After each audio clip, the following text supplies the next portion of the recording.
compassion. Now Jesus had something to say about this.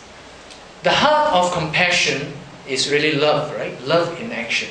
And if we turn to Matthew 22, he talks something about this element of love. We say, well, what's love got to do with it? Remember that Tina Turner song? What's love got to do with the Great Commission? Well, it's the heart and the home of the Great Commission. Charity or love begins at home. This is the heart of the Great Commission because it provides you the motive and the motivation to doing the Great Commission. Because if you don't have love, you can't go very far. Now in Matthew 22, verse 34 to verse 40, is a section where Jesus again talks about love, but I like this title that he gives to it, He calls it the Great Commandment. In verse 35, one of the people there, who was a lawyer, asked him a question. You find it's always the lawyers who ask the question, the teachers have to give the answer. Asked him a question, tempting him, saying, Master, which is the great commandment in the law? This man described it, the great commandment. And Jesus' answer was, well, this is the great commandment, if you want to put your finger on it.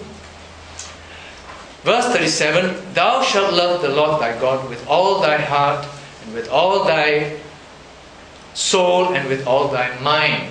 They're familiar with this, Deuteronomy. It's the Shema. The Lord our God is one God. You shall love your Lord your God with all your heart, with everything that you have. They're familiar with that. Not so familiar, but also in the Old Testament, in Leviticus, somewhere hidden away, but it's there. But now Jesus has elevated this up to equal importance. And he says in verse 38, this is the first and great commandment. So, oh yeah, we know that. Holy assent, bowing their heads. Yeah, we know this, right?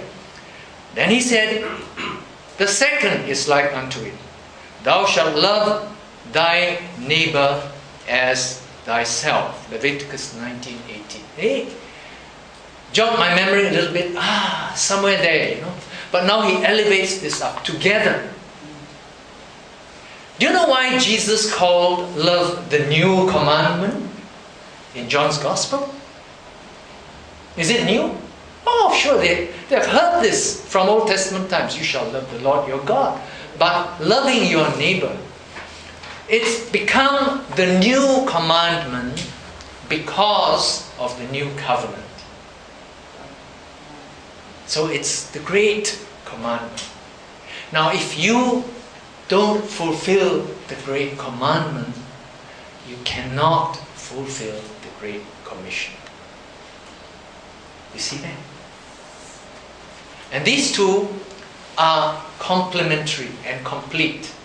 I like to picture this with a picture, I'm not supposed to move too much, so I'll just stay there. Now, if you imagine a picture frame, on a wall somewhere, if you've got something here, small little picture, right? Now, I'm a stickler for neatness and so on, I'm called Mr. Fussy at home. So, anything out of place, I put it right back. If I see a picture frame hanging on the wall and it's singing a little bit, even if it's not my house, I'll go and put it right, because I can't stand it, Now, I like to give you this picture of this. It's like the two strings, hanging there. Right? You shall love the Lord your God. You shall love your neighbor as yourself. They're equal. Second is like these two together form the great commandment. Now, is your picture hanging straight? Or is it one longer than the other? Are we long on, I love the Lord my God, but I'm short on loving my neighbor? Not just talking about fellow men. I like this, to the point, love your neighbor. What do you think of when Jesus says neighbor? Have you heard of the parable of the neighbor? No. Have you heard of the parable of the Good Samaritan? Sure, right? Yes. Now, you know that parable, all right? The priest and the Levite, they're walking down to Jericho. They saw this fellow who was bruised He was a Samaritan. Take a look, It's just like in Singapore, when you have a traffic jam, you know what happens? There's always an accident on the other side of the road. We're all busybodies. Just take a look. They were off duty. Finished their duties in Jerusalem. I'm not in the temple. I'm on my way off duty, So it's not my job. Then came the Samaritan. He was the good Samaritan.